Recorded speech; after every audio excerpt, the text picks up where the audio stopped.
สบายดีหนึ่งในที่กับจองหน่อยอีปีนี้ก็อยู่ที่ห้องประชุม104ห้องว่าการแขวงจำปาสักซึ่งเพิ่นได้มีพิธีประกาศแต่งตั้งห้องประธานแนวราวสร้างศาสตร์แขวงผู้ใหม่ขึ้นอย่างเป็นทางการตามมติตกลงฉบับเลขที่13คจพขจสลงวันที่22มังกรปี2026ว่าด้วยการแต่งตั้งพนักงานนำผ้าคุ้มครองแขวงจำปาสักซึ่งได้ตกลงเห็นดีแต่งตั้งทานโพเพชรเทพเทพาหัวหน้าแขนงบริหารและจัดตั้ง ให้ดำรงตำแหน่งรองประธานองค์การแนวราวสร้างศาสตร์แขวงจำปาสักผู้ใหม่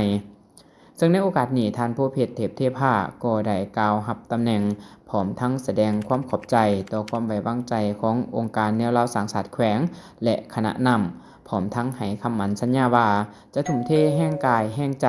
ปฏิบัติหน้าที่ที่ได้รับมอบหมายให้ดีที่สุดในการรับหน้าที่ครั้งนี้เติมอีก